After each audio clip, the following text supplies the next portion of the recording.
Hi, y'all. Thank you for joining us today. This is actually GenSex's first panel on policing, so we're so excited to have you here today. To start off, we're going to do a land acknowledgement. Even though we're only online, we're still using Berkeley technology and connected through the Berkeley campus.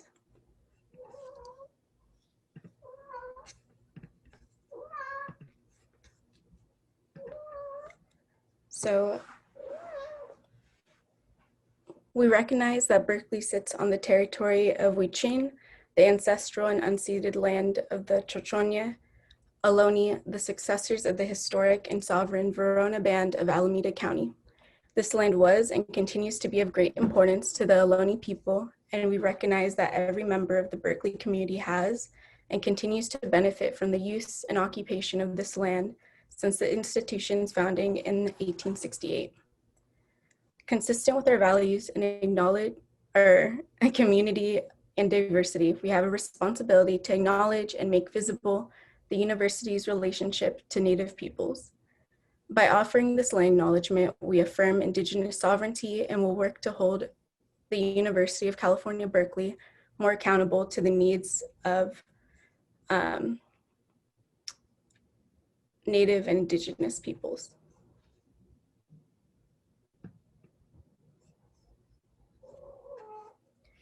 Great, and then I'm gonna go ahead and just get started on some community agreements. We'll go into introductions right after this, I promise. So I'm a Santa Barbara transplant, so I'm new to the Berkeley scene. For folks who are from Cal, thanks for welcoming this space. For those who are calling in, just really appreciate you all being here. So some of GenSex community agreements is that we use gender neutral language. I myself am still learning to do this, so if I slip up, and I know folks on the attendee side can't really speak up, please feel free to say something in the chat.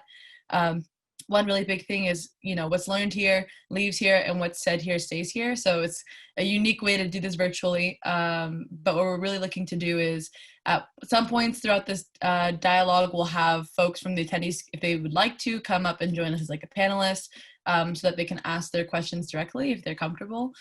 If not, there is a Q&A section where you can ask questions anonymously. If you decide to come up here as the panelist or through the video aspect of it, we'll stop the recording. That way, people are sharing things that are personal to them. They don't feel compelled or uncomfortable with being recorded. And the last rule, or if there's anything that you'd like to add, you can always add into our chat for the community agreements. But the last one is if anyone chooses to violate these community agreements, there's no problem in removing you. So we ask that if everyone could just do their part to make this a very inclusive space. Some folks have extensive organizing experience, behind police violence and issues with police. Others, this is their first time even having a dialogue around it. So we welcome and foster low-hanging fruits all the way to the top of the tree, and really look forward to kind of make this a dialogue where we can all come together and share those ideas and experiences.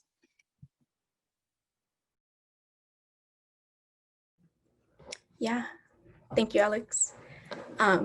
With that, I'd like to start introducing our panelists. Today, we have Dr. and Dr. Pablo Gonzalez, who both teach at Cal. I actually took sociology of policing with Dr. Laleh and an incarceration class with Dr. Pablo as well. Both lectures come highly recommended from students at Cal and are incredibly appreciated on campus, both because of the material that they teach, but also how accessible they make the information and how easily people are able to absorb it in the classes. So we're so grateful to have you today, and I'm also thankful for my co-moderator, Alexandra Gassesi, who recently graduated from UCSB in Black Studies and is currently conducting research with decolonized design. My name's Frida Torres. I use she, her pronouns, and I'm a facilitator for the GenSex Decal. And I'm just so happy to have y'all here today. Well, thanks for having us, Frida. like Frida said, I did graduate from Santa Barbara. A little bit about my background: I have organized extensively across the UC and the state, as well as my campus and local community around issues of policing, housing security. My research extensively looks at the African diaspora and the role in which they play in the grading of Black culture and what that looks like in the contemporary. So it's going to be exciting to kind of have this dialogue with folks across different communities and really get to extend that academic aspect into the social aspect and the organizing piece. So my pronouns are she, her, hers. And I look forward to hearing what the two professors have to share for us today. I'll pass the mic over to you both.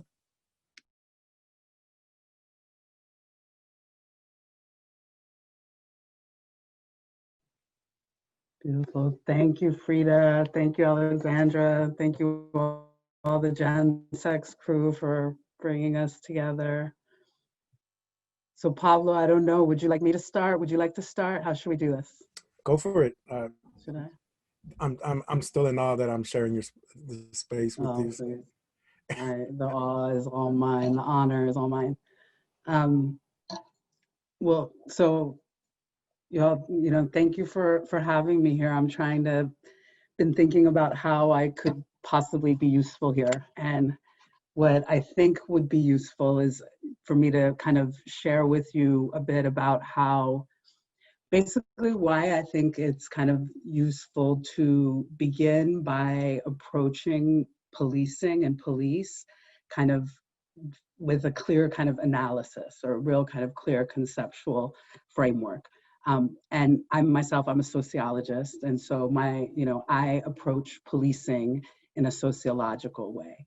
And what that means, approaching policing sociologically, really means that, to approach it critically and historically, and to really kind of to avoid adopting what are common kind of assumptions about policing that oftentimes people just are not even necessarily aware that we carry. And most importantly, what I think is the most kind of common assumption people hold is that the function of police is law enforcement, right? Law enforcement or crime control. And I think that that's assumption that's held even by many people who are highly critical of police, who, ultimately what they want is for police to do that job of law enforcement more humanely or in a less racially biased way or more effectively or, but and that assumption in a way, it's so ingrained that people often use the terms interchangeably, police and law enforcement, as if that is the same thing. And, so within sociology, the first thing we always do is we begin by really kind of questioning those kinds of assumptions and thinking about them critically in relation to what we actually see historically.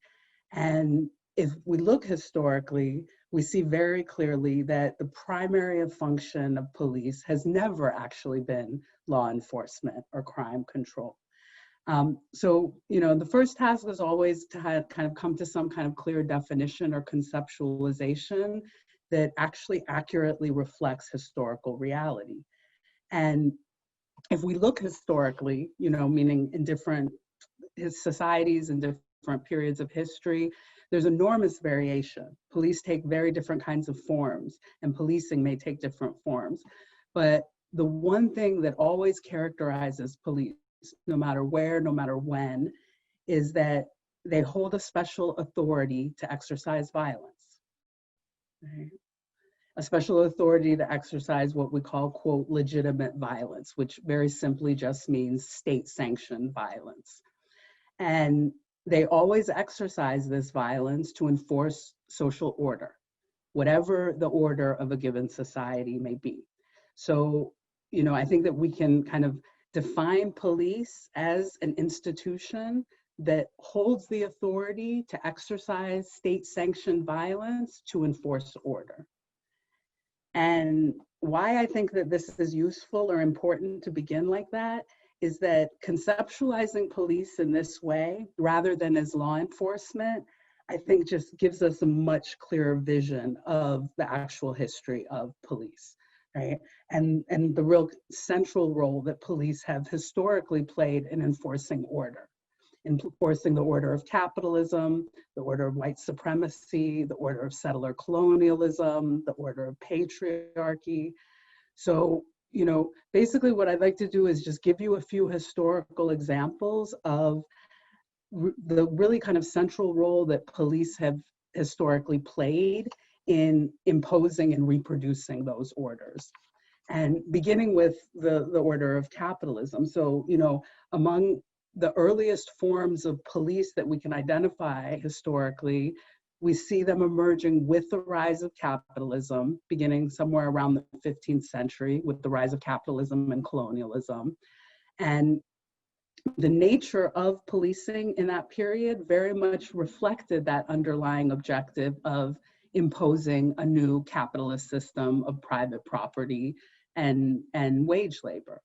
Right? And this is something, I mean, I think that Marxists don't pay nearly enough attention to police. They don't adequately address the fact that the rise of capitalism necessitated really a kind of massive project of criminalization and policing. And, you know, it makes sense if we think about it. You know, really there's no way to go from what, you know, had always been a system of kind of communal lands that people had always survived off of, to a new system where land and all resources are now private property, and where the only way that people can survive is to sell their labor for a wage. So, you know, imposing this kind of system on people required enormous force and violence. And the nature of policing in that historical period very much reflected that underlying objective. So, you know, as I'm sure you can imagine, policing obviously was very much oriented around the protection and securing of private property, but it was also very much oriented around criminalizing a whole bunch of things that had always been understood as what were called common rights or customary rights. So, for example, criminalizing things like, you know, just picking fruit off of trees off the land, or, you know, fishing in the river.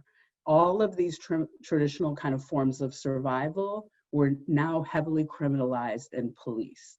Right? So police really played a central role in kind of forcibly cutting off people from any forms of survival aside from wage labor, and in imposing this new reality of private property.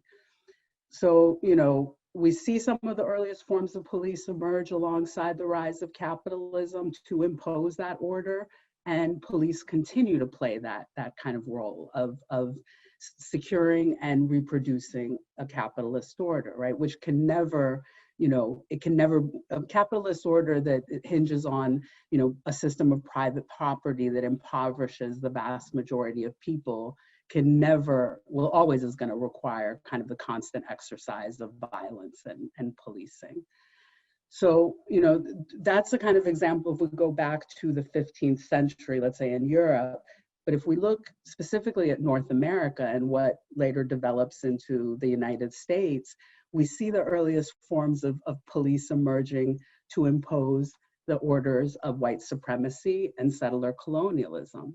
So, you know, the earliest forms that policing takes in North America come in the form of slave patrols and what were called frontier police. Right, so we have, you know, in 1704, we get the establishment of the first slave patrols in South Carolina, which then spread throughout the South. And so in the context of the Southern North America, policing first takes the form of patrolling, right? And of course, the function of those slave patrols was to enforce the order of slavery, the order of white supremacy.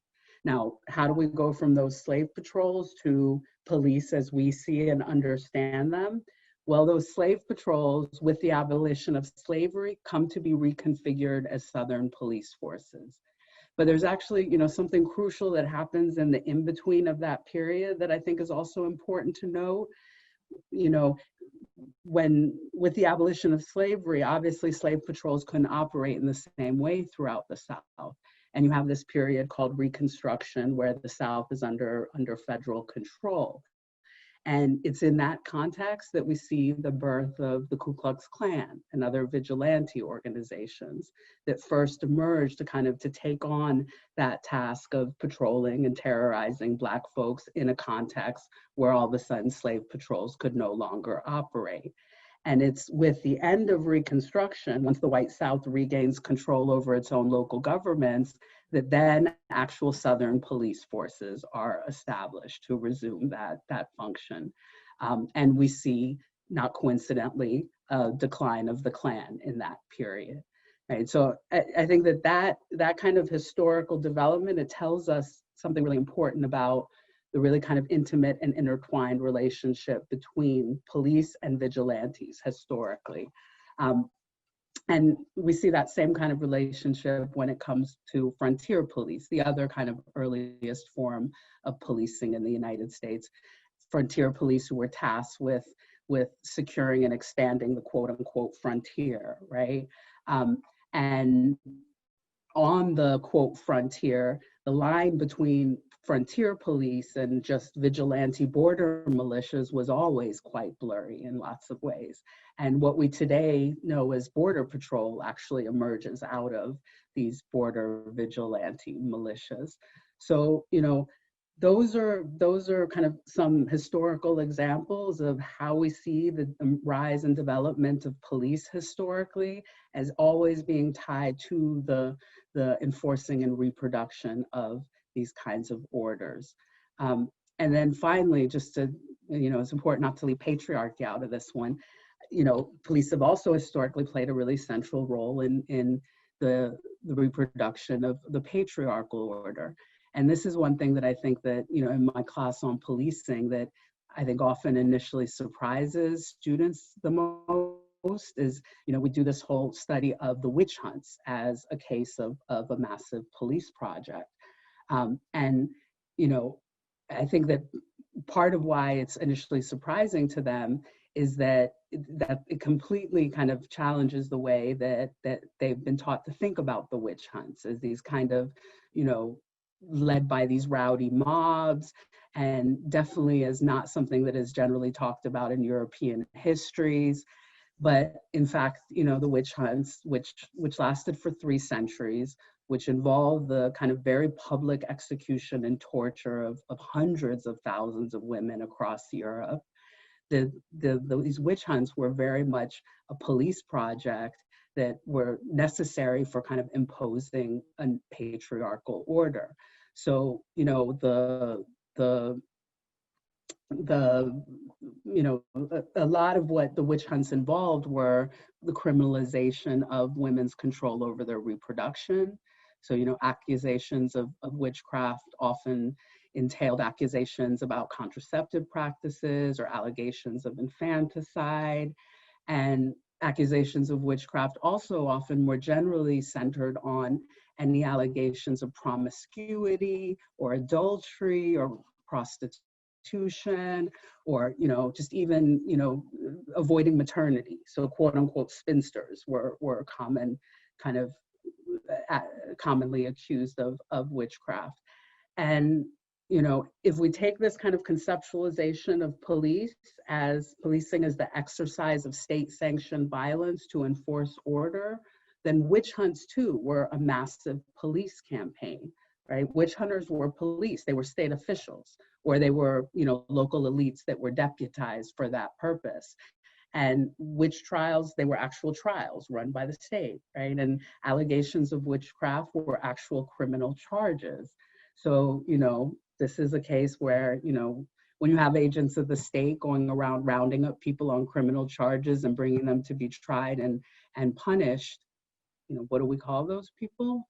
The police, right? So, you know, that being a kind of another example of how being really careful about how we conceptualize police enables us to really kind of expand our historical vision to really see the central role of police in enforcing and reproducing all of these orders. And I probably spoke too long, but I'll shut up now and hand it over to Pablo. Thank you, Laleh. You know, there's a lot of resonance to what I was thinking of saying in terms of the question of the history of policing. And I know that many of you who are participating on the seminar have either heard this in terms of our courses, or if, you know, in future courses, as they'll be able to engage in some of these things. To follow what Laleh says, I think I want to begin by first thinking of the police in ways that we don't, for instance, try to create a relative understanding of the police. That is, that somehow the police across the world emerged the same. Here we have to be very specific, and I think Laleh has done that in terms of what I would refer to more as modern colonial policing. That is, it emerges at a particular moment in which the construction of racial gender difference, amongst many other things, emerged to construct certain subjects as either good or bad, with souls or without, using phenotype, using all kinds of different perceived cultural differences in order to then think of them in a particular manner that seeks the emergence of what we know as colonialism proper, but later the modern colonial projects that we're under now. And so with that, I will make the statement is that the police are hunters. They hunt. And just like Laleh mentioned in terms of the witch hunts, where indigenous women, many of them the carriers of their knowledges of their people, both in the Americas and also in Europe, the hunting of them was precisely as Laleh had mentioned in terms of reinforcing that modern colonial patriarchal system that needed to exterminate by any means those who carried the history and word of their people.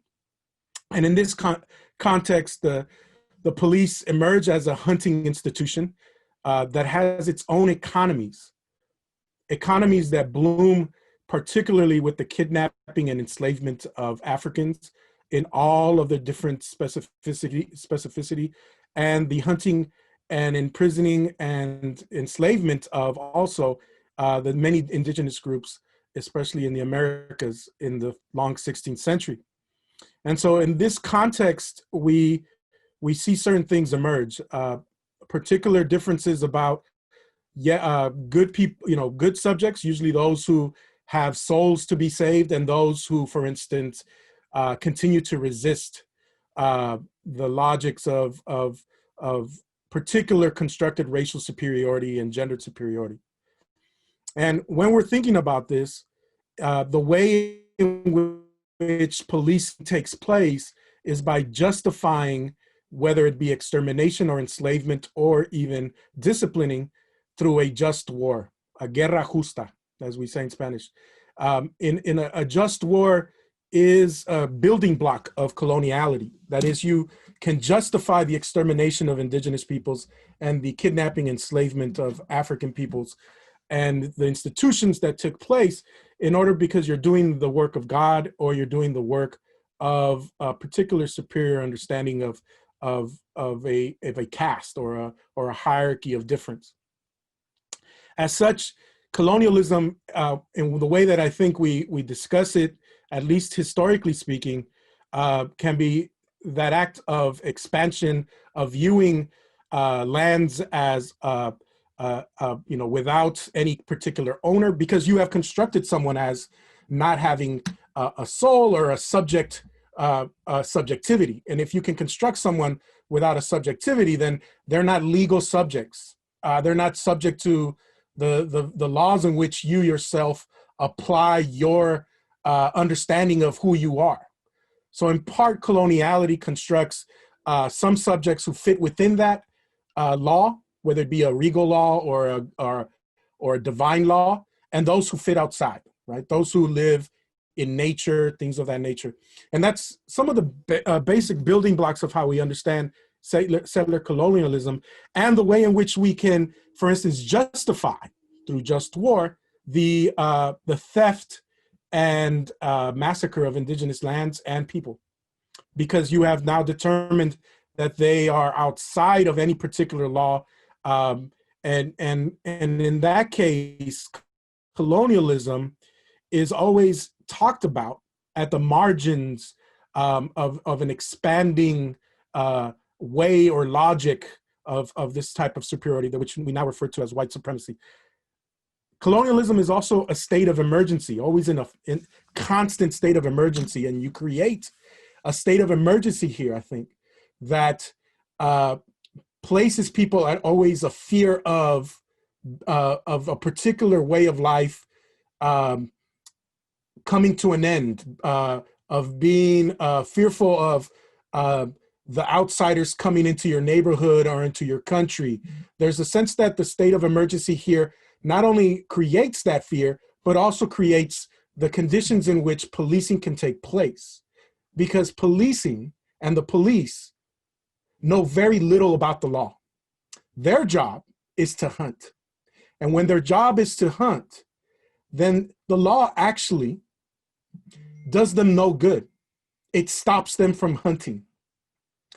And so when we're thinking about the kind of colonial histories by which contemporary modern colonial policing takes place, then we have to think about those logics like state of emergency, because policing today uses still an understanding of a state of emergency, a war on drugs, a sense of, we listen in the media when we're talking about this country's turning socialist or Antifa or Black Lives Matter. All of these are used not just as triggering, hot button issues, but they're actually used along a long trajectory of constructing particular types of subjects that can be put to death, can be imprisoned, can be captured, so that a particular society, or in this case, white civil society, can feel secure that there's somebody that's protecting their interests. Now, in this case, war is important. War must be waged.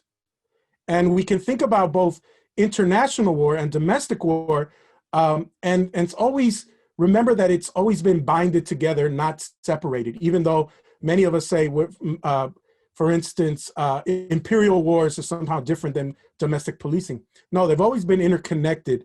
And in so doing, with their war, there's been logics of war that determine whether a life is willing to be saved or not.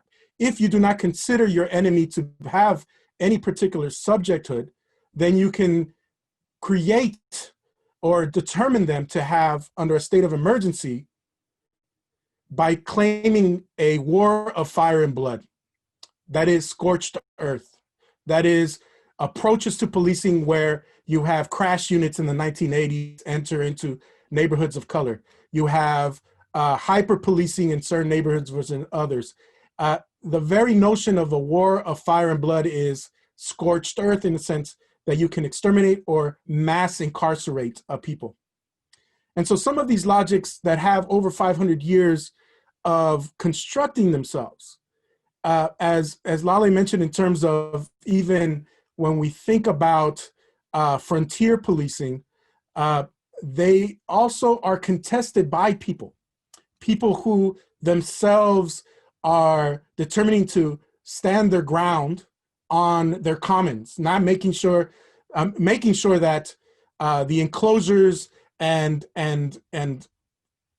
the theft of their land or the theft of their communities doesn't go without resistance. And so we see that while the frontier police are oftentimes determined, for instance, in the case of the United States in the 19th century, we can also say that it isn't a moment of disorder, as some historians or even popular media might suggest, right? The wild, wild west. But in fact, it is still a part of trying to maintain and enact a colonial order against indigenous peoples and other prior colonial subjects. So when we think about such constructions as the Mexican bandit and the rise of the Texas Rangers as one of the first policing units in the US western part of the United States, we can see some of these very, the very forms of policing that then would be measured later in the construction of the Border Patrol, like the Texas Rangers and so forth.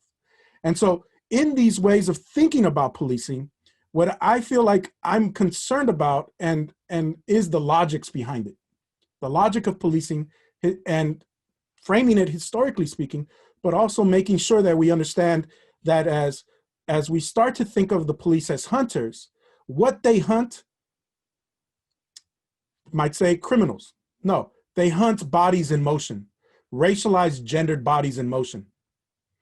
And those racialized bodies that are in motion are constantly viewed in a particular way as having done a crime. So when we think and see videos of people being shot in the back, or people, or even vigilantes like Zimmerman shooting Trayvon Martin, these are bodies that should not be there.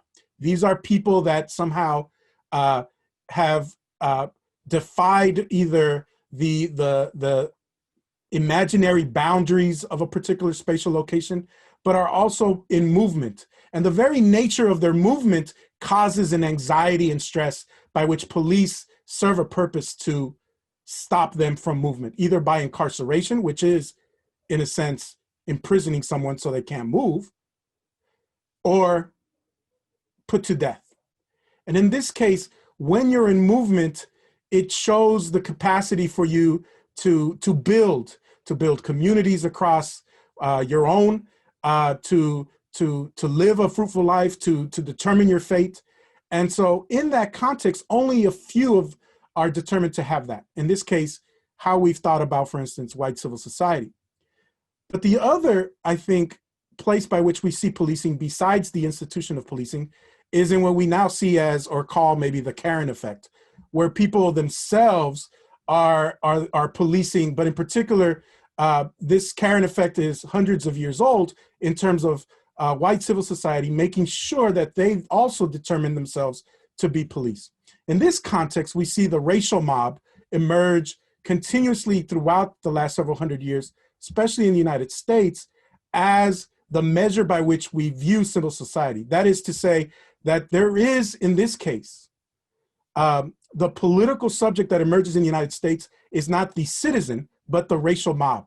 And in that, we have to determine that policing is a way of protecting the racial mob.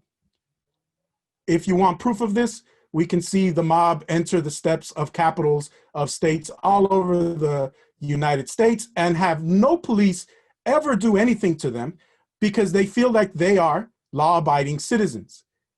And so they act individually, but they bring themselves together in a particular moment by which they can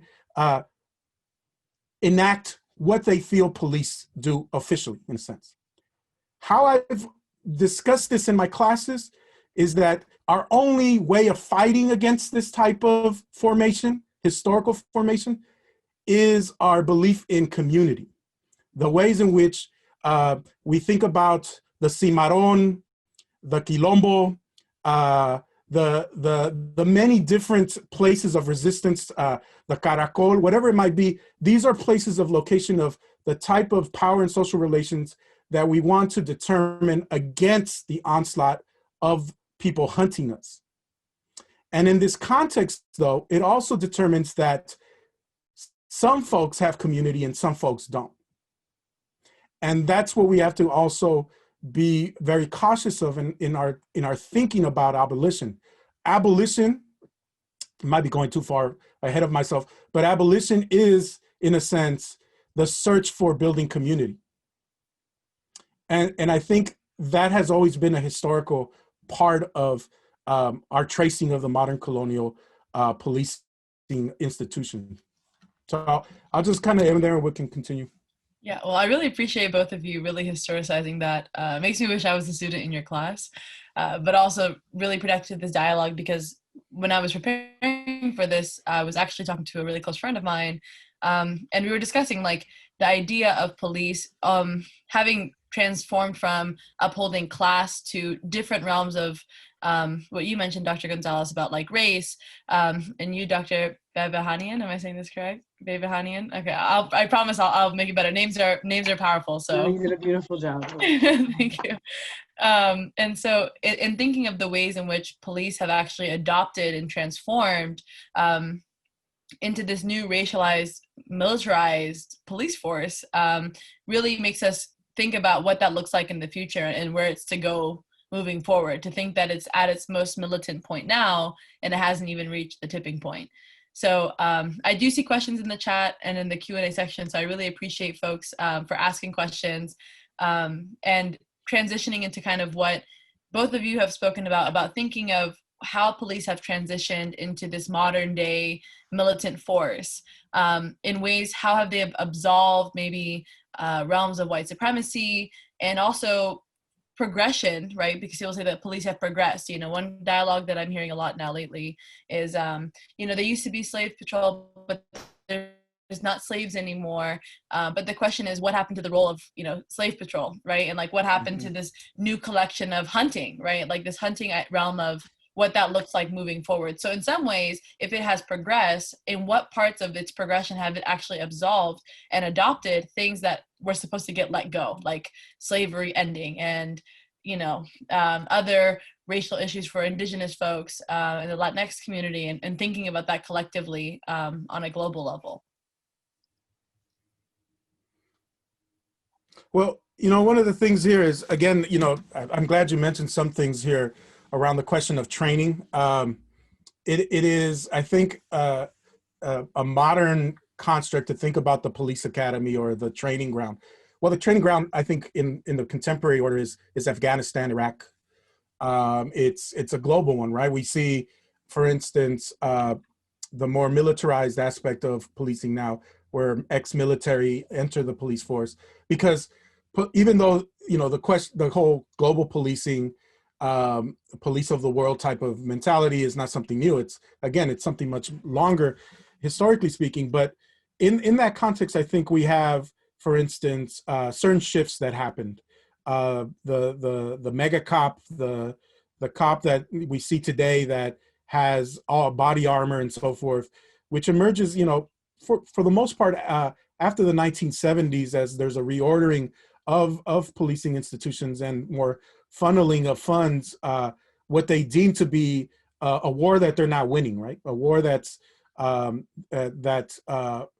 many scholars and activists themselves have traced the origins of, in terms of whether it be the war on poverty.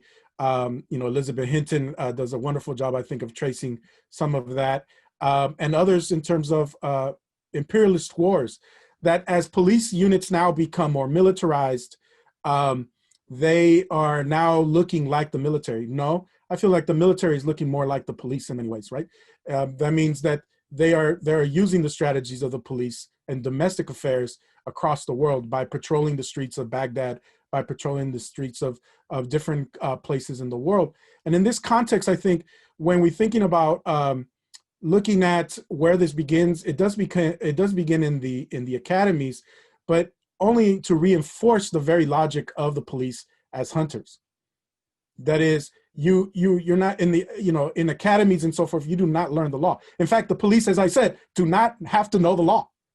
Their basic days are not about what we view in movies and so forth. Their basic days are infractions and things of that nature. So when we're thinking about policing, it's fueled by this fear and that we see through the media, and that continues to enclose us ever more so in our communities. Police don't make us any safer. For instance, if we're having a conversation about defunding UCPD, that means nothing, because we still have Berkeley PD, we have Homeland Security, we have Alameda County Sheriffs, we have all kinds of other policing units besides the Karens and everybody else who want to snitch, right? We have all of these other units of policing to take their place. So in that, we see that what determines now these institutions of policing is actually to expand them in every facet of life, right? And we just have to determine what those mean, especially when it comes to abolitionist visions. Laleh, I'm sorry, you wanted to. I mean, you said that beautifully. You know, Alexandra, what I hear and what you're raising is the question of, you know, to what extent do police today do exactly what they've always done, and is it just the same old story? And to what extent is there something different and distinctive today, or perhaps intensified, as you say, or expanded? And I think that, you know, in most senses, police today do what they've always done, right? In exactly the same kind of functions of securing all of these systems of domination. But I think that there are certain things that do characterize our contemporary period and what policing is like, as Pablo's really emphasizing this kind of, you know, the quote militarization of policing, and police very thoroughly adopting kind of counterinsurgency strategies and adopting military equipment, and cops coming to look like soldiers very clearly in the way they operate. And also, you know, we have to recognize that, you know, the carceral strategies that characterize our particular historical moment are also very particular. You know, no time in history has any society ever, you know, undertaken such a massive campaign of incarceration as a strategy to do that. So, I mean, I do think that there are certain kind of specific realities to our moment, but in a lot of ways they're just reflections of intensifications of exactly the kind of things that we've always seen historically. Well, thank you. I really appreciate that and that clarification.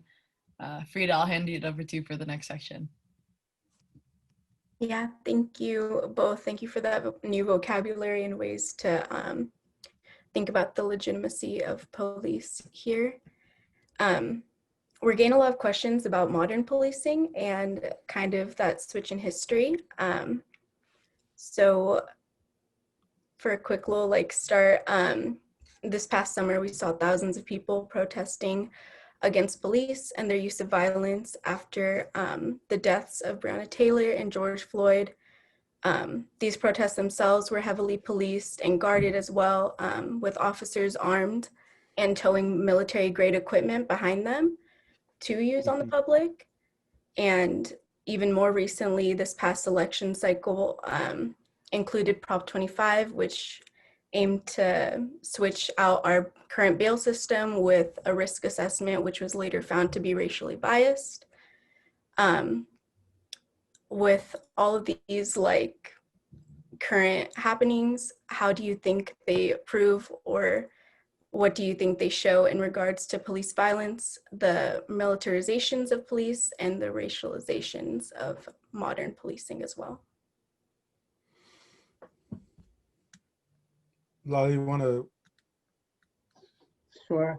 Yeah. So, I mean, okay. So, Frida, the point you bring up about, you know, the current moment of uprising that we're in and what that tells us about the nature of police.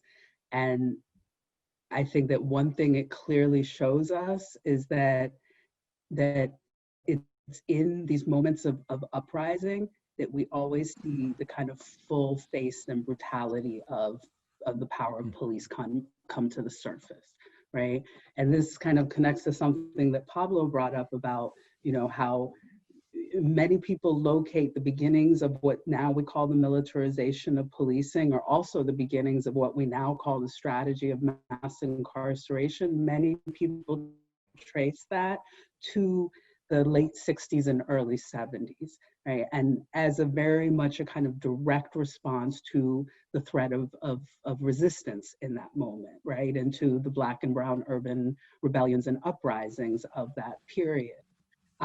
So, you know, I think that, you know, whether, and even if we think back to kind of the earliest form of police of slave patrols, they did all kinds of things, right? They demanded passes for people to be able to move in public spaces. They searched slave quarters, but their first and most urgent kind of objective and priority was always to prevent any possibility of slave insurrections, and everything else kind of fell behind that, right? So whether we're looking at slave patrol, you know, slave uprisings, or whether we're looking at, Black and brown urban rebellions of the late 60s and early 70s, is it's in those moments where the racial order, the colonial order, the capitalist order is being really kind of resisted, that we really kind of fully see the power of police kind of rising to the surface in such obvious ways.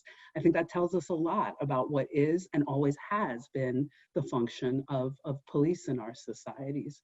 And in terms of, Prop 25 and these new technologies, I mean, this, I think, is definitely what we would say is what characterizes 21st century policing. Right? If there's something that particularly characterizes policing in the 21st century, it's the use of these new, risk assessment technologies and things from the risk assessments that Prop 25 was trying to impose in courts, to kind of hotspots policing and all of this. And again, this is also another example of kind of new means, but same old function, right? What we see through these new technologies of predictive policing are basically the same old forms of racial profiling, but now kind of disguised in the technological objectivity of science, right? So they're kind of like techno-colorblind racial profiling. So, I mean, that's in response to the things that you bring up, Frida, those would be my thoughts about what they tell us about the nature of police and policing. Yeah, I think we have,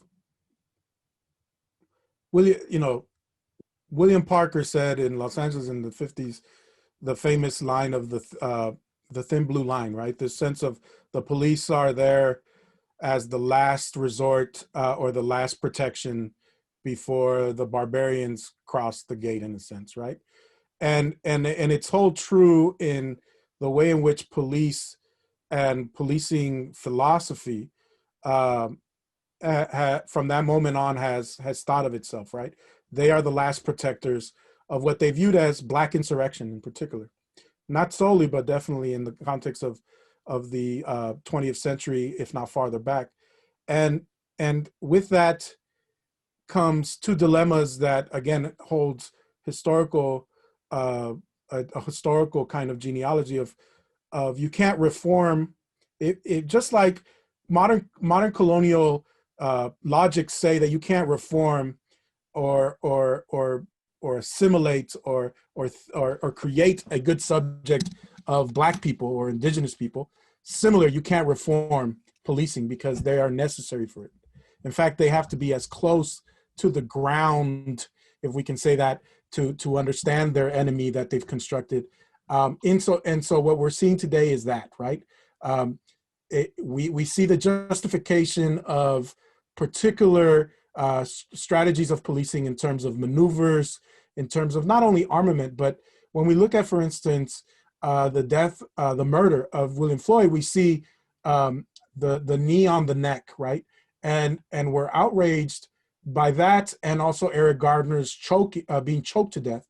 And there's this conversation about the legality of those moves. That is, I think, oh, sorry about that, George Floyd.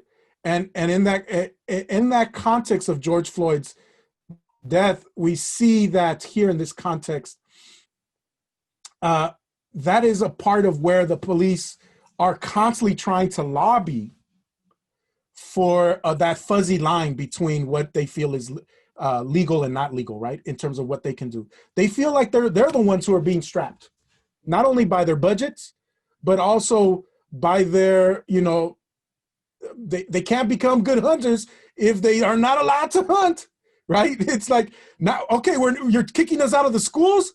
How are we going to do our job?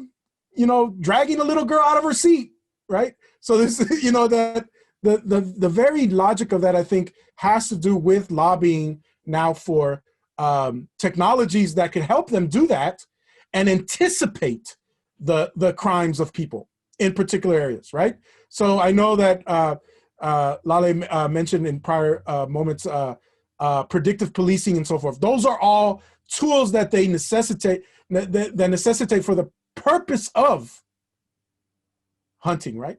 Of saying, how can we be better at our jobs You know, we can do better if we know where specifically people not commit crimes, but can possibly commit crimes, right? And so in that logic, I think we see that those who seek reform are definitely putting a Band-Aid to something, but this has been a part of, I think, a restructuring of cities and towns all over the United States, right? The government, city governments, town governments have lost control not only of police budgets, but also of the police having any kind of, for instance, civilian oversight. As someone who used to be part of the personnel board of the city of Berkeley, I can tell you that when police officers, in particular the police chief, would come and we would have to okay the budget, they hated having to speak to us. They hated having any kind of civilian oversight for their bloated budgets of triple the overtime and so forth. And so I think in that context, they very much are placing, I think, the very way in which we govern as you know, trying to make sure that it looks precisely the way they feel they can govern themselves, right? They want to, as Laleh mentioned in the beginning, they want to become the sole sovereign of anything. They want to decide where we walk, how we walk, right? The death of Michael Brown was because he supposedly was jaywalking. So Wilson pulls him over because he sees sees Michael Brown and says, "Stop, you're jaywalking." And Michael Brown's like, "This is my neighborhood. Jaywalk, that's ridiculous." And that's where he then sees him in motion, views this, what he called, what was it? A monster or animal, right? Whatever he used the language. And that was cause for him to feel some kind of a threat. And so I think those moments in which we see, especially those moments that lead to death, are only insofar as we also see the many moments of harassment, of intimidation, of patrol rides, of all kinds of different things that people have faced in their daily lives, especially in communities of color. That's real, I mean, that's real. So, and I think in a lot of ways, people think of police as arbiters of safety, and more often than not, they're arbiters of violence. And more often than not, they're seen as people who come, you know, to enforce safety, when in reality, they're actually coming after a crime has been committed. And so when we think of their relationship to our community, which you both touched on very detailed, and I really appreciate it, is thinking of, you know, how they too also respond to a sense of fear or language, in the realm of what language plays when they're describing their justification for killing. And there's this tweet, I've been spending way too much time on Twitter, so most of my facts have been coming from twitter.com in some ways. But one that I came across and I actually wanted to research further was thinking of this tweet that came up saying that most people who were killed in 2020 were actually by strangers, were actually killed by police officers. And that type of interaction, and looking at the realm in which how police actually are perpetrators of violence. And when we think of their presence in our communities, you know, in areas, I'm not from the Bay, but I do a lot of work in the Bay, and I know, you know, realms of East Oakland experience a far different relationship with the police than folks in North Berkeley, right? And like what that looks like. And more often than not, while they might be bringing safety to communities like North Berkeley, they're actually robbing safety from communities in East Oakland and other realms of what that looks like. And if you think of the presence in the UC, I've done a lot of work around UCPD presence on college campuses, as well as the college and the campus communities that continue to live off those campuses. Like you brought up, Dr. Gonzalez's idea of their presence in our communities and what that looks like, and how they're, we're not just sheltered by UCPD alone, but we also have, you know, for Santa Barbara, we have the Santa Barbara County Sheriff, we have the Goleta, you know, Police Department. So there's so many realms in which what policing looks like just in Santa Barbara and the Isla Vista community alone. And so when you think of that, people think of Santa Barbara as an isolated incident, but in reality, it exists all across the state of California, the US, and largely the world. And that's something that I think a lot of times when we're thinking of where that brings us to the modern day policing is this idea of defunding. You know, suburbs are now looked to as the model of what policing needs to look like, when in reality, going back to what we talked about, the historicization of policing, they're actually just upholding realms of class and race. So one question that kind of comes to mind when we think about all these different elements and how they're kind of connected is how we get to a place of abolition, or how we get to a place of community-based alternatives. I know that was a question that was brought up. Or like how these emergencies have kind of pressurized us to think of these modern uprisings as a response to the symptom of the presence of police that have continuously been a source of violence rather than safety. So that's open to both of you if anyone wants to dive into that one. I mean, Alexandra, I think that you're raising like the fundamental question of abolition, right? Because, you know, abolition is much more than just the abolishing or the elimination of police and prisons. It's actually the building up of other community-based alternatives of community safety and community protection, right?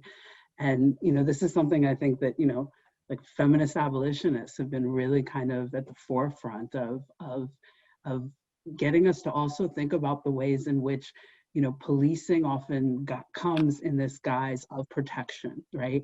And as you pointed out, you know, clearly there are certain communities that are, quote, protected and other communities that are aggressively policed. So that relationship to police always varies in terms of different communities. But there's still a kind of, you know, when we talk about police holding this special authority we call legitimacy, in many ways that legitimacy is premised on this promise of protection. And there's that same promise kind of underlying military structures and all of the state's institutions of violence. And, you know, I think that what is really kind of a challenge for people is to think about ways in which, you know, we can provide forms of protection and security without recourse to police, without reliance upon the state, right? And so, you know, the work of abolition, and this is, you know, I couldn't agree more with what Pablo said, that ultimately abolition is about community building, and it's about building, you know, self-sufficient communities and the forms of kind of care and defense that we need within them. And so, you know, as kind of, you know, what I think is beautiful that we're seeing across the country are actual, what I would call abolitionist efforts of developing these kind of community-based programs like emergency response teams that respond to medical or mental health issues so that people don't have to rely on calling the police, different forms of feminist interventions to deal with issues of domestic violence and rape so that people don't have to rely upon the state for that. So, you know, I think what you're raising is that really actually ultimately the crucial question. You know, abolition is about making police also obsolete in the sense that those promises of protection are not necessary because we have our own forms of community security. Yeah, I think following the work of many folks, especially outside of academia, I think one of the things is that people think that abolition is solely something that's being talked about in academia. No, in fact, most of our understandings of at least the way in which it's been articulated has come from communities in struggle, organizers, people who have been working tirelessly to make such demands, but also to be able to help families properly mourn, and also to build the, you know, across communities the capacity to be able to find new ways of relating to each other, of that don't depend on them policing each other, that can care for them mentally, spiritually, physically, that can really also then this be at our, first of all, we have a genealogy of this already. So it's not only a horizon. Abolition isn't something that we can't imagine. It's already been put in place for a very long time. Since the moment, again, when our ancestors and the ancestors of many of you decided that enough, ya basta, that moment in which they said, we're not going to be imprisoned, We're not going to be the target.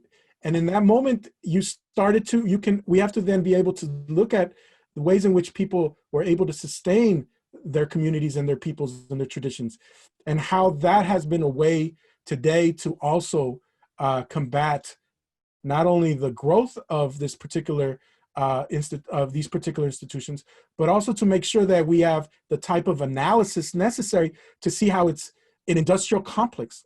Just the term itself is not a catchy term. It means it is threaded in so many of our different institutions and daily interactions that we don't know about, but we can then find, I think, important. I think one of the questions in the chat box is around how academia upholds this. Oh, I mean, it's not that long ago that the University of California, their desks were made by prisoners. So when we're thinking about these things, I think there are, and the way in which students and others fought to end some of those practices, or at least we're seeing the continuation of that. When we see, for instance, organizers in Oakland who fought tirelessly to try to push for police officers off students' campuses. All of these things, when people said that it'll never happen, you're crazy for even thinking about it. And it took movement. And those movements, I think, are part of what we're talking about here. Ruthie Wilson Gilmore always says that we have to make winning contagious. Like we have to, we're going to have a lot of losses, but at the same time, we have to make it a habit to win and make sure that we win in different places. And that winning really is about, and I love Ruthie because every time I go back, I always go back to Golden Goulash. Golden Goulash is in and of itself just a laying out of women in East LA who didn't want a jail in their neighborhood, of all of these people that also contested all of these forms of policing and imprisonment. And so that is precisely what I think abolition offers us. And we can't be afraid of it. And we have to know that the term itself will be literally dragged, as we're seeing even, can you imagine defund the police is actually being dragged? I mean, it's the least, quote unquote, radical of propositions, and yet it's being dragged. So we have to anticipate such that. And at the same time, our own, the vocabulary in which we use is constantly changing as we engage with each other. We are learning to speak to each other when at times maybe we found ourselves not being able to. Abolition causes for those places of encounter to happen. And that also means with communities that often have been viewing us as the enemy. So abolition isn't solely for one group, yet we do have to understand the embedded nature of how certain groups have been the targets and how it's literally ingrained in the logics of this particular settler country.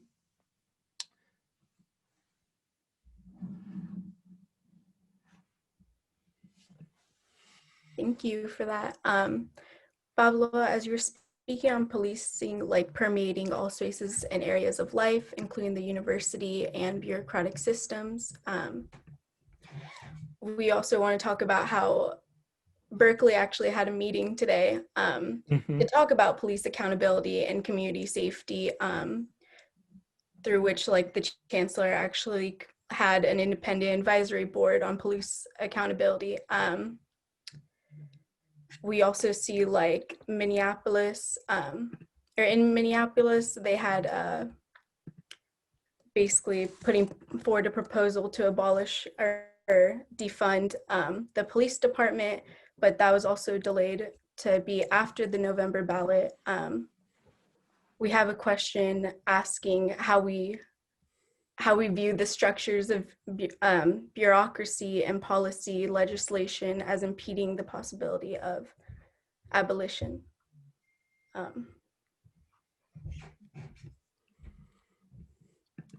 You know, it's just in terms of the university, there's a lot of universities or places of learning throughout the world that do not have police embedded into their campuses.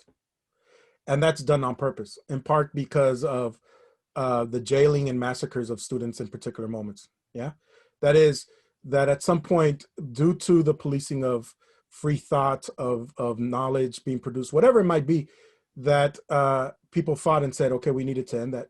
It's, I think in the United States where we've seen, for instance, that binding happen when it comes to what traditionally has been viewed as the purpose of the university. The budgets of the UC police are mean, not, obviously in this regard, they've grown in terms of where they have jurisdiction is where my concern has always been. That means they police not only the campus, but also any property the UC has. And so in that context, they become, for people outside of the university, occupying force as well. And that's rarely talked about. So I think in our conversations about defunding the police, especially the UC police, or abolishing it, there has to be an attempt to also engage with the communities in which they see the UC police as something like that. It's kind of like the BART police. We think of the BART police only in regards to BART, but they become another occupying force in many communities of color as well. In fact, those who have fought, and especially in regards to Oscar Grant and others, know this very well. And so I think that has to be something that as it gains momentum, and I mean by gaining momentum as people come together and with folks that have already been working on these issues, that they can then locate, especially how to be able to, again, organize at different levels, especially at the institutional level, where it's necessary that students always understand that they have such a powerful voice in determining a lot of different things, but more so in terms of the faculty. The faculty have been, besides the faculty that you all know that have been at the forefront of many of these things, have been silent constantly when it comes to this. And so I think that means that there has to be places within the university that also now stand up, or at least rise their voice in terms of their analysis of how this campus and other campuses have furthered what they call necessary policing in a sense. I don't know. What do you think, Laleh? I was just kind of spitballing that when I was thinking about this for a while. That was beautiful. I mean, I think in terms of the question on academia and the university, I mean, that there's nothing that was beautifully said.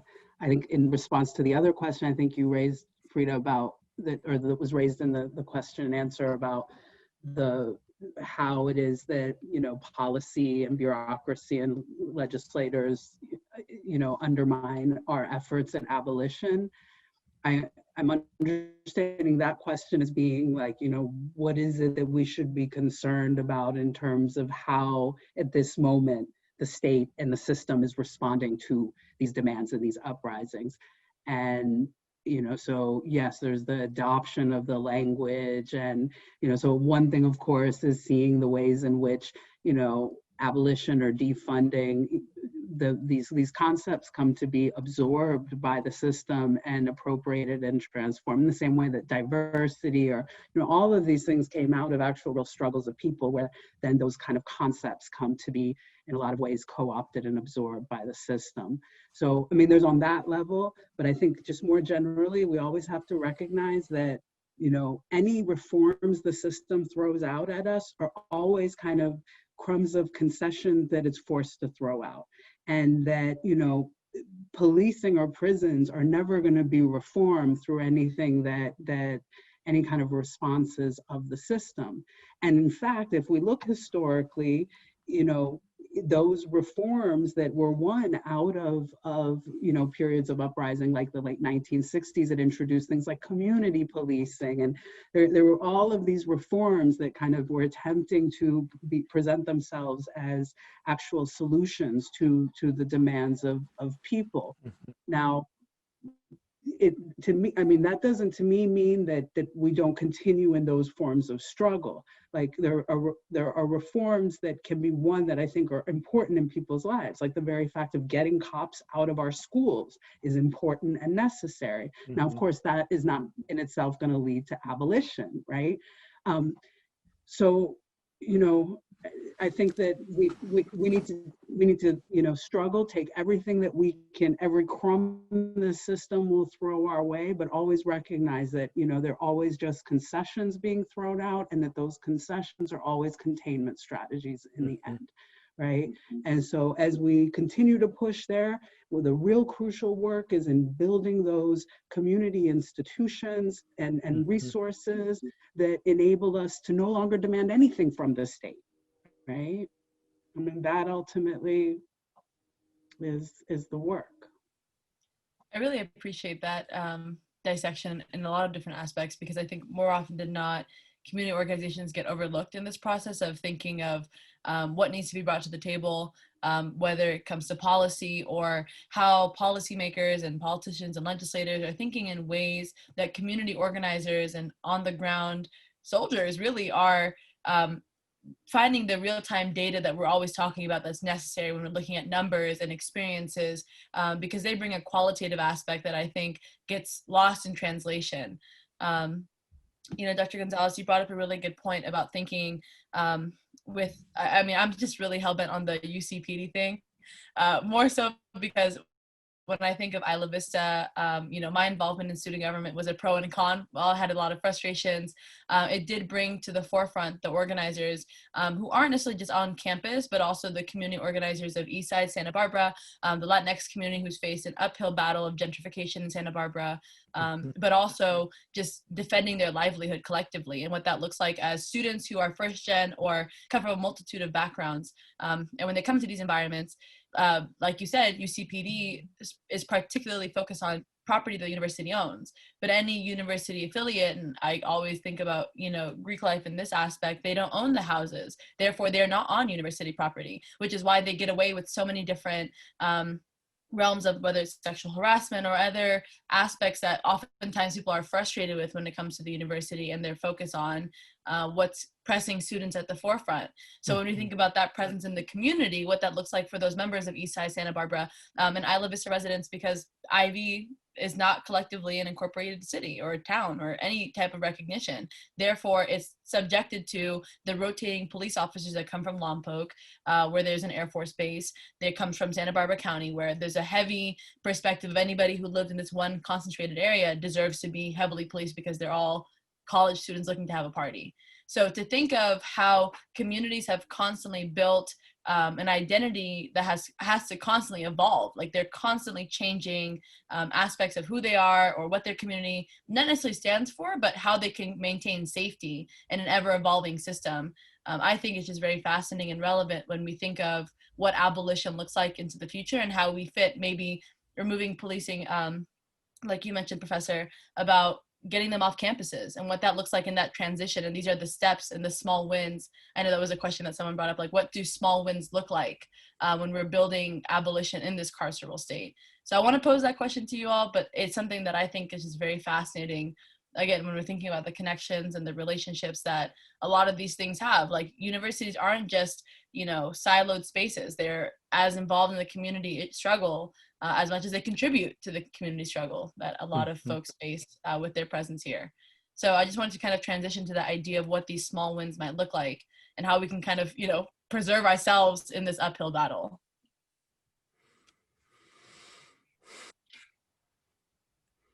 Yeah. I mean, I think that this year has been full of lots of beautiful small wins, right? Like, you know, every racist statute that's toppled, every like school that ends its contract with police departments, you know, a lot of the legislation that's getting passed that's trying to undo some of the worst parts of our kind of carceral regime that impose all kind of obstructions on people with felony convictions. So, you know, I think that there have been many, many small wins and that they're beautiful and they're precious and they're important. And, you know, and it's in that struggle that more and more people get pulled into the movement, that we all kind of like, that there's some momentum that's built, that people learn to organize, that people come into community with each other. So the wins are both about whatever concessions we can force out, but also that in the process of winning together, that we're building up that community that ultimately is the goal. I totally agree. I think, and folks who have taken my classes know, especially that those moments of toppling a statue are not just symbolic. They have material effects. You obviously bring down what people themselves every day would see, and how they don't see themselves in that, but also what it means to enact such things, right? And how those particular monuments are highly protected and our communities are not, right? It's a sense of viewing, um, yes, acknowledging little wins means sometimes that uh, having the ability to see and listen and hear, uh, that in of itself is an act that we have to practice more of. One that if you have to be able to place your ear to the ground, because it is in, if by placing your ear to the ground, you can hear the tremors of people saying enough is enough. And in that context, I think sight isn't our only way by which we're going to be able to see, do this, right? We have to listen. We have to be able to sense and be joyous when we do have victories, and be able to be there for each other when we have moments of mourning. And I know that sounds more like poetic in any particular moment of trying to think about this, but that's what abolition is, right? Or abolitionist visions are. They're poetic, they're musical, they're all the different things by which we, Frida said that we were going to start with a icebreaker, and she mentioned they mentioned what particular song, album have you been listening to? And I couldn't think one off the bat. That's something that I then have to reflect on, right? I have to be able to listen to those, people that bring joy to me, that put me in a particular moment by which I can think through with others that. And I think that creation or that creativity is a part, or a huge part of by which our movements continue to grow, and they're able to rethink things and reestablish our connection and so forth. And so I that sounds all good and everything, but then there also has to be the work, right? And I think many of us, at moments of our lives, or we might continue to be doing that kind of work, and we find it to be very hard. We be very, stressful and sometimes not fulfilling. But nonetheless, it is almost a responsibility to some of us. And I think in that context, it's something for many of us who are either on the panel or attending, that I know many of you do that work. And it might be thinking about the way that we create narratives of making the movement something by which we, that focuses on these things. I know there's one about the narratives of winning. What does that mean? As we say in Spanish, no hay de otra. We have no other choice. I mean, plain and simple. But at the same time, it's not having a choice, not because we fear death or anything, but more so because we savor it. We want that new. We want to be able to accomplish what our ancestors had many years put in place for us to do. And so I think in that context, it's our job at the university, especially if you're students, even as faculty, for us to continue to engage in these questions and learn more about those places by which abolition was a dream for either our ancestors or your ancestors, because that's how we'll also be able to articulate our visions for the future. I think that's it. I don't know. Maybe.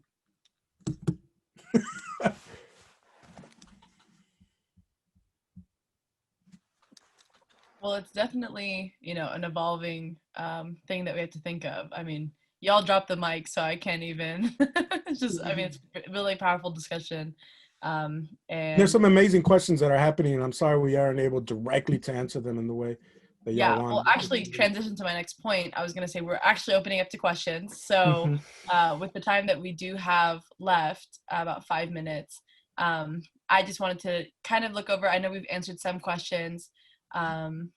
looking here is, thinking about wins, but also thinking about like the realm in which protesters have so the psychology of policing, and how is it that police officers, start reading this question and my glasses are kind of not doing its job. On one hand, you have protesters demanding the end of police brutality, and on the other hand, you have police violently repressing those demands for justice.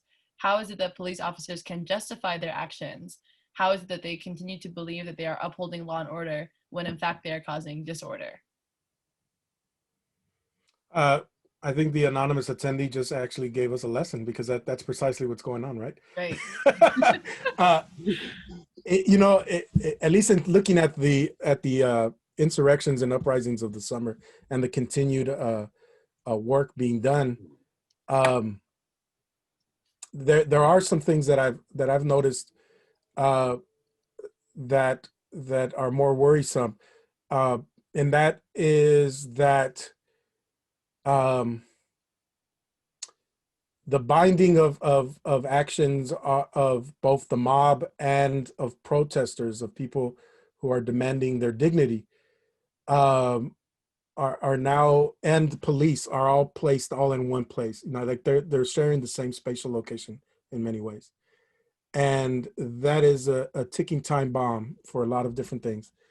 And it we're seeing that. That before, there used to be very clear moments, I think, by which we saw the mob emerge, the racial mob emerge to in the killings of Emmett Till, moments like we've seen in civil rights footage of people sitting in on a counter and just literally being harassed, kicked, beaten, and so forth. And today, where we're seeing armed, you could call them militias, but I still think they're mobs of people coming and making their sense of not their anxiety and fear, because that in and of itself makes them somehow justified in their actions, but more so that they are increasing our understanding of policing in ways that are extremely dangerous, obviously, because they're armed, but that the police now hold them, in the videos that we've seen of, thank you for being here. Thank you for upholding this question. So law and order has now, and law and order is not about order at all, right? It's a construct, and it is now very much fueled by this. That I find very dangerous, because it's not that nonviolence on our part has been something that we've held true. We've had moments by which we understood and very much thought about, by any means necessary, and we protect ourselves. But what I'm feeling here is that here, I don't know. I'm still thinking through it. I was going to say something, but I'm not. On this point you're raising, Pablo, I mean, maybe, what I am understanding is what we're talking about as a mob is the long history of white vigilantism in this country, right? Which, that was kind of one of the points that I was trying to emphasize about how, there's no way to look at the history of police in the US without always seeing this shadow of vigilantism, always kind of, surrounding it. And particularly that it's always in moments where the racial order, the colonial order is being challenged, that vigilantism, we see it kind of on the rise once again, to kind of, come to supplement policing in terms of enforcing that racial order, right? So, I mean, I definitely agree. And what we've seen this year is kind of a level of vigilante activity that probably we haven't seen since the civil rights period of the civil rights movement, which was another, once again, just like Reconstruction, it's in these moments where people are really kind of effectively starting to challenge the racial order. And so, yeah, I think that our approach has to start to take that into account as well as what, and not just police in uniform, etc. There have been dozens of people who've been run over at protests this year, right? I mean, just like running people over with cars, people being shot, people being killed. So, yeah.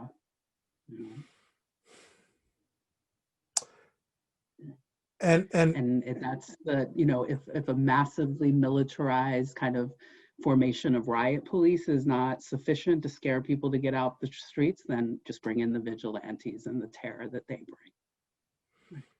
And I know that you might agree with this, Laleh, that for people who are where the United States and other imperial powers are occupying their lands, they face this daily, right? So they're almost, in a sense, you know, that sense of like, welcome to my daily in my daily life, right? In a sense, right?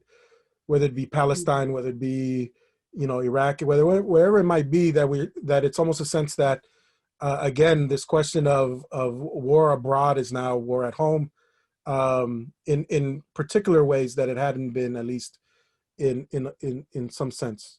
And for that, I think the police as an institution has had a big part in that, obviously.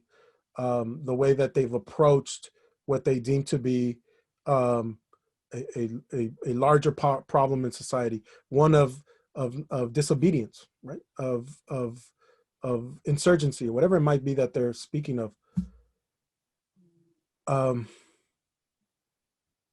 And that, if that is a new era, which I don't think necessarily it is, but it's definitely, we're seeing it now, especially in a moment of insurrection, of the longest insurrection that we've seen in centuries.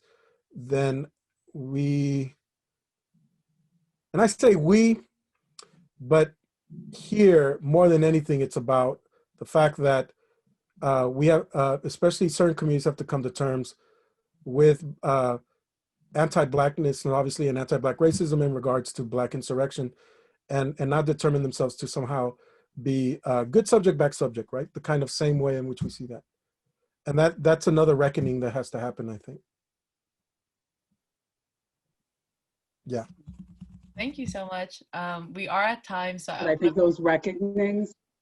Oh, go ahead. No, sorry, go ahead. I was just going to throw on there, but If those the spirit moves you. reckonings,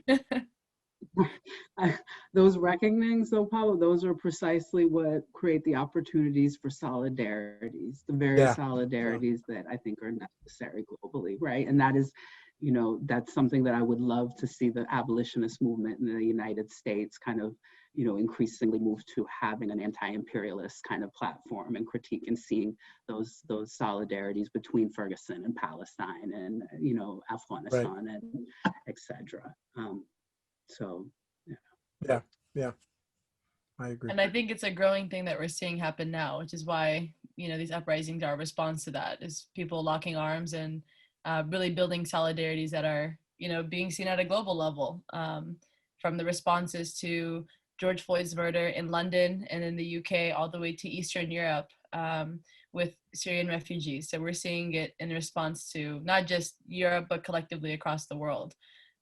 So I really want to thank you both for shedding some light and some insight. I really hope this helped attendees. I mean, I learned a lot. And so I was always, you know, learning in the struggle. And I really appreciate the information and the knowledge that you dropped for everybody in the Zoom. And I know Frida's got some information for folks. I want to apologize for not being able to get to all of the questions. I hope we were able to at least generally address common concerns or questions. And for folks, I know there's a question about contact info, so I'm going to transition that over to Frida with all the good logistic information of where you can watch this and have questions. Yeah, thanks, Alex. Thank you both so much for the information. I think it was so important in re-understanding our surroundings, and that these structures are malleable and they are capable of change, and this world doesn't have to be the way it is forever. Someone asked if the contact info, or if y'all's contact info, if y'all would be open to sharing that. I'll leave that up to you. I think I just put my email in the chat. Yeah, okay, that worked, right? Okay. Thank you. Some other folks asked if this recording was going to be available anywhere. We'll be posting it on the GenSex website, which I'll repost in the chat after this. And also This event was actually co-sponsored by the Latinx Research Center, which we are so grateful for.